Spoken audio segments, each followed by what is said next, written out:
Hay una idea que incomoda a mucha gente en Pascua, precisamente porque rompe con casi todo lo que se suele repetir sin pensar.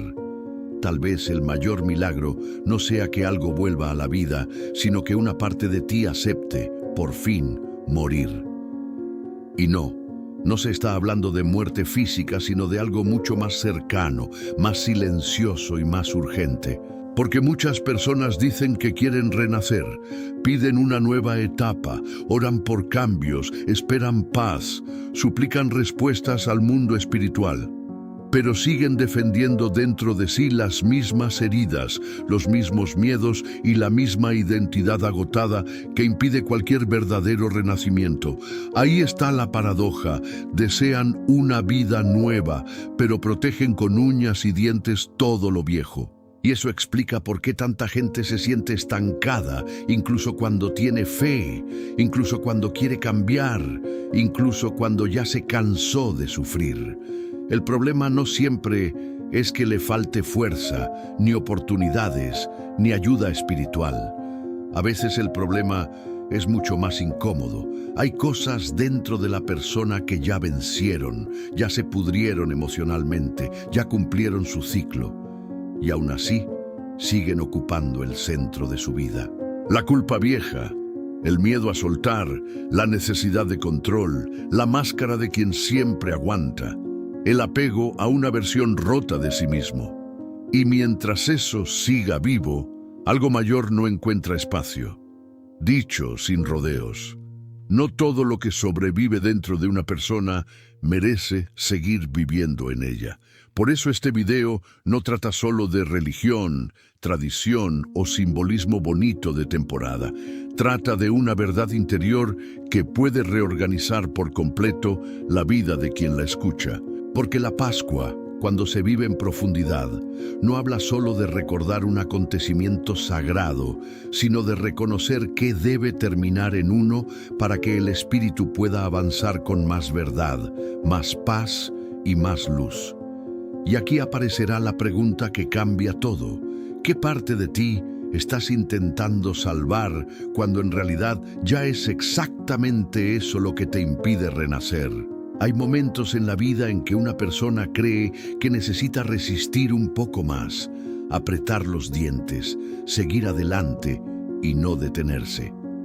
Pero, curiosamente, no siempre es eso lo que el alma necesita.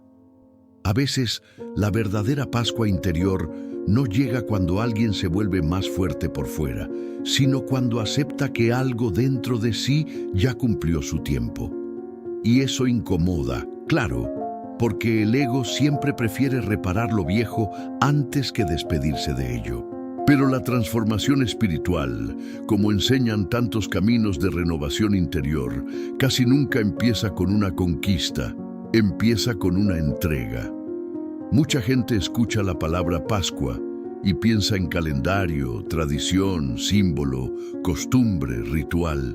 Sin embargo, cuando se mira con más profundidad, la Pascua toca una zona mucho más íntima. El momento en que una persona percibe que no puede seguir cargando la misma culpa, el mismo miedo, la misma versión cansada de sí misma. En obras espíritas, cuando se habla de evolución del espíritu, de reforma íntima y de renacimiento moral, no se apunta solo a cambiar conductas externas, sino a permitir que la conciencia deje atrás aquello que ya no combina con la verdad del alma. Dicho sin rodeos, no renace lo nuevo mientras lo viejo siga ocupando el trono. Y aquí empieza lo más importante de este tema. No se está hablando solo de religión, ni de una emoción bonita de temporada, ni de una reflexión pasajera para sonar profundo un fin de semana. Se está hablando de una urgencia interior que muchas personas sienten, aunque no sepan nombrarla.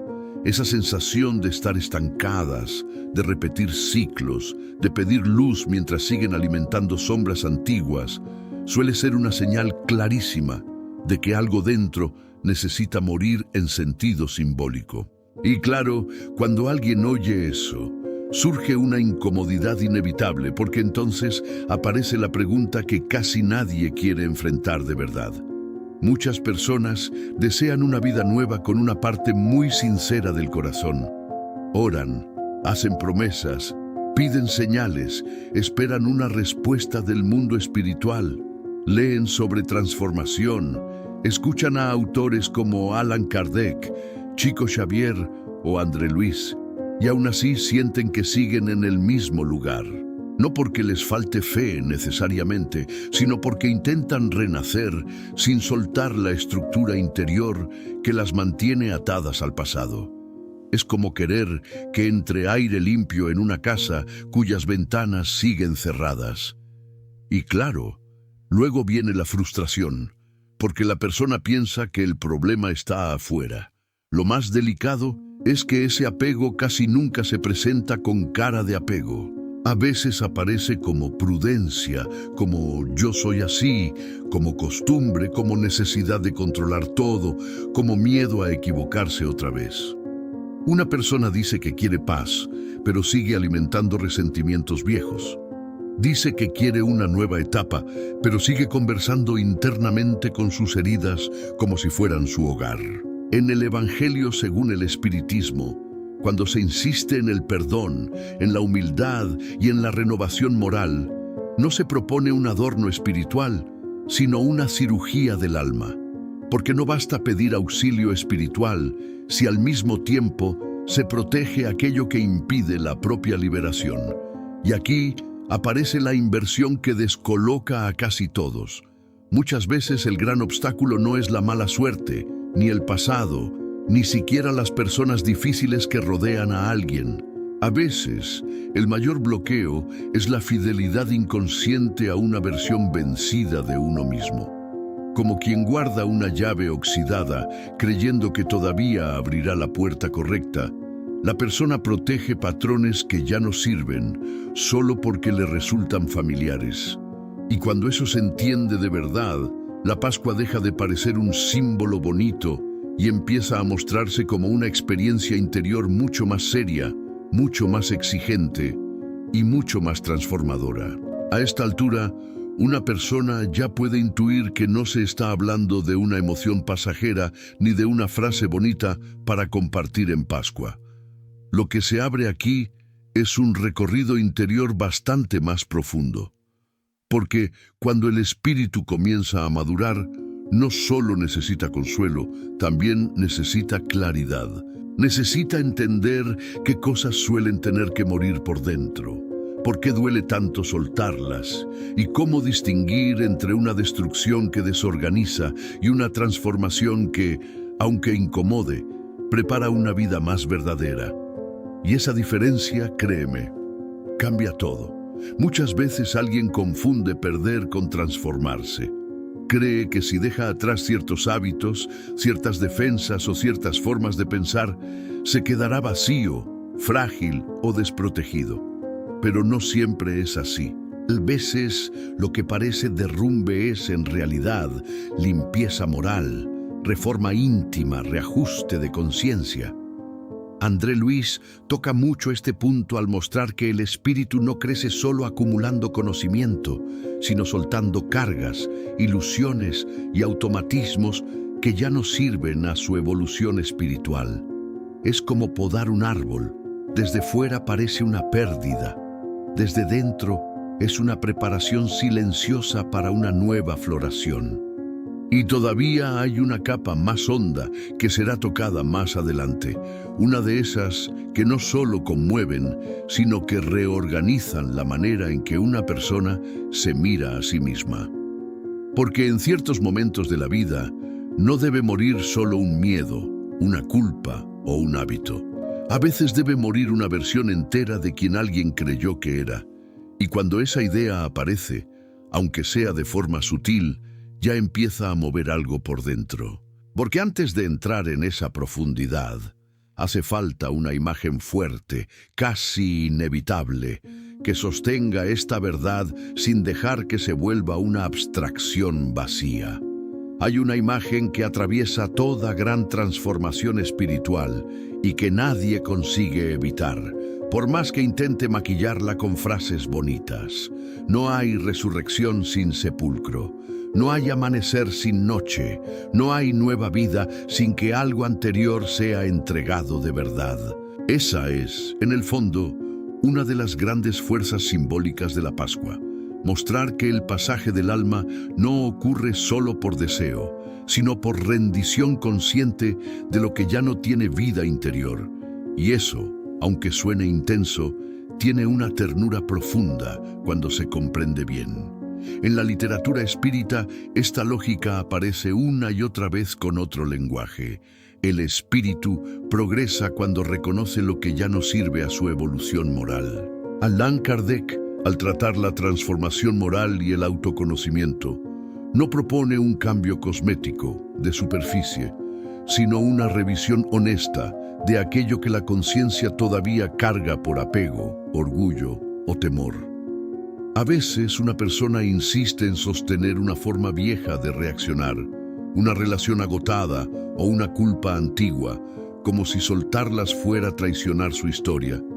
Pero no, muchas veces soltarlas es exactamente honrar la verdad que el alma ya entendió, aunque el ego todavía patalee un poco, como niño que no quiere largar un juguete roto. Piénsalo con una imagen simple. Alguien guarda en un armario ropa que ya no usa, que ya no le sirve, que incluso le aprieta, pero se resiste a sacarla por si acaso. Mientras tanto, el espacio de lo nuevo sigue ocupado. Así pasa también por dentro. Aferrarse a lo viejo puede doler más que atravesar la pequeña muerte simbólica necesaria. Y cuando una persona percibe eso con sinceridad, ya no pregunta solo qué desea cambiar en la vida, sino qué cosas concretas, muy concretas, tendrían que dejar de gobernar su interior. Lo primero que suele tener que morir dentro de una persona no es su sensibilidad, ni su prudencia, ni su deseo de estar a salvo. Lo primero que normalmente necesita perder fuerza es esa versión interior que vive gobernada por el miedo, por la culpa vieja y por una necesidad agotadora de control. Esa parte parece protectora y por eso muchos la defienden tanto. Le susurra al oído que si no anticipa todo, si no se endurece, si no se vigila cada paso, algo terrible va a pasar. Pero, en realidad, no la está cuidando, la está manteniendo en estado de encierro emocional. Ese mecanismo suele formarse muy temprano. A veces, una persona aprendió a controlar porque creció en medio de incertidumbre. Otras veces, se llenó de culpa porque pasó años creyendo que debía cargar sola con todo, como si sufrir fuera una forma de redención.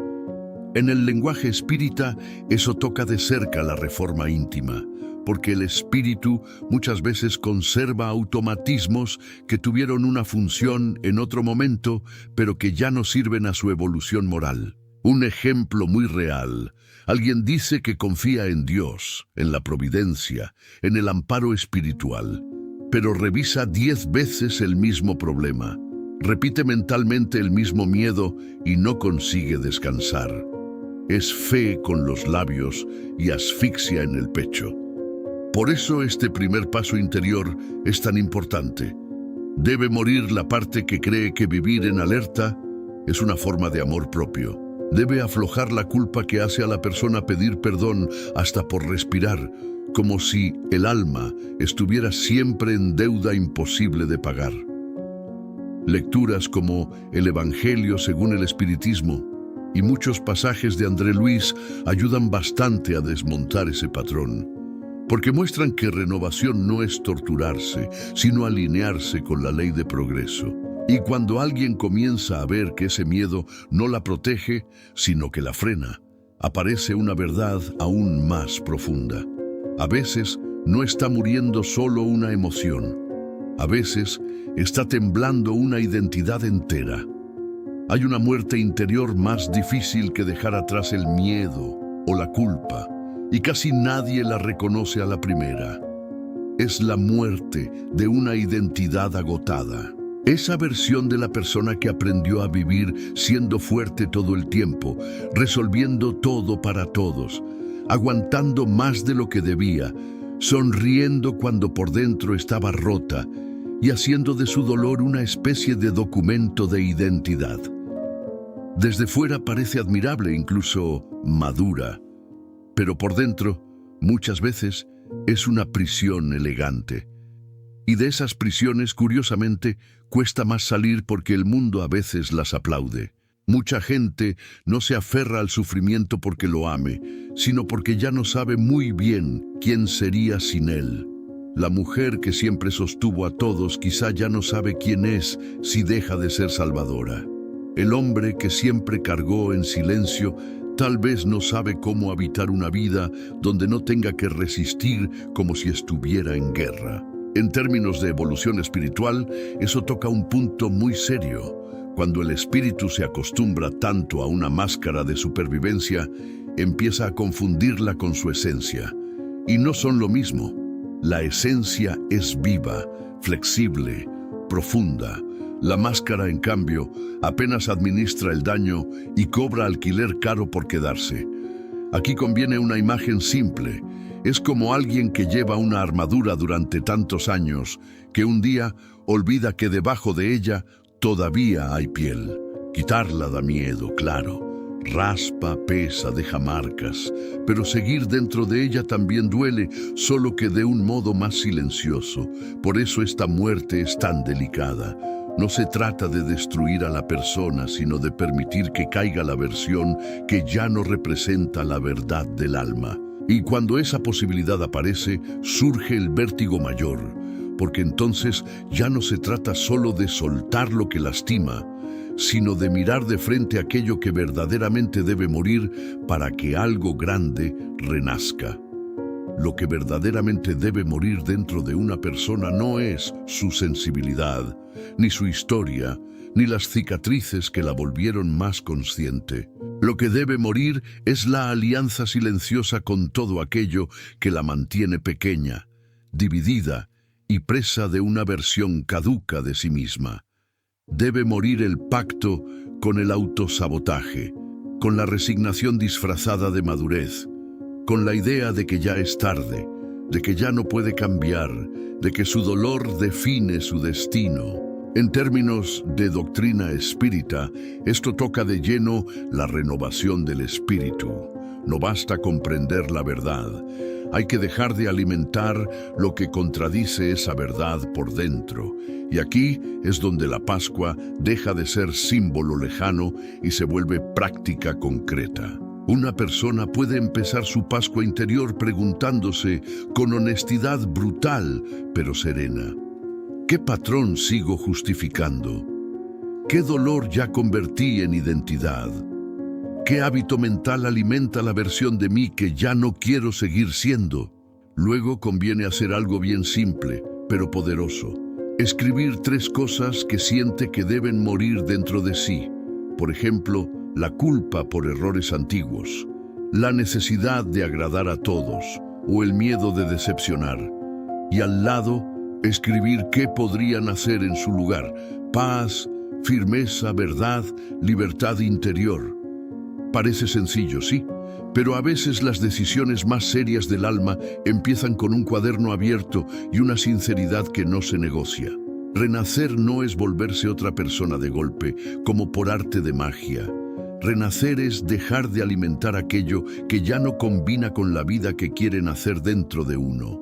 Es elegir una y otra vez pensamientos, lecturas, conversaciones y actitudes más alineadas con la luz que se desea vivir. Libros como El Evangelio según el Espiritismo, Los Mensajeros o Camino, Verdad y Vida pueden acompañar muy bien este proceso, porque ayudan a recordar que el crecimiento espiritual no ocurre solo cuando el alma se emociona, sino cuando se decide. Y quizá, mientras alguien escucha esto, ya sienta en silencio qué parte de sí ha llegado a su último día y qué parte espera, por fin, permiso para renacer. Y ahora la pregunta ya no puede quedarse en lo bonito, en lo simbólico, ni en la emoción del momento. La pregunta es brutalmente personal. ¿Qué sigue vivo dentro de una persona aunque ya le esté robando paz, fuerza y verdad? ¿Qué parte de su historia sigue defendiendo solo porque le da miedo descubrir quién sería sin ese dolor? Porque llega un punto en que no cambiar también es una elección. Y seamos sinceros, quedarse igual mientras el alma pide renacimiento no es prudencia, es aplazamiento espiritual. Tal vez ya llegó la hora de dejar de alimentar la culpa que la empequeñece, el miedo que la paraliza, la máscara que la agota o la identidad herida que la mantiene atada a una versión antigua de sí misma. Tal vez su Pascua interior no dependa de esperar otra señal, sino de tomar una decisión incómoda, valiente y definitiva. No mañana, no cuando se sienta mejor, ahora. Porque algo más grande solo puede renacer cuando una persona deja de negociar con aquello que la mantiene presa. Y esa decisión, aunque tiemble por dentro, puede cambiarle la vida mucho más de lo que imagina. Entonces, que cada uno se pregunte con honestidad, ¿qué debe morir dentro de mí para que por fin nazca una vida más verdadera? ¿Qué estoy protegiendo que ya no me protege? ¿Qué dolor convertí en identidad? Si este mensaje le tocó el alma, que no lo deje pasar como un video más. Escriba en los comentarios, hoy dejo morir lo que ya no combina con mi luz, para marcar su decisión. Y suscríbase al canal, active las notificaciones y siga caminando en esta dirección, porque aquí no se viene solo a emocionarse un rato, aquí se viene a despertar, transformarse y renacer de verdad.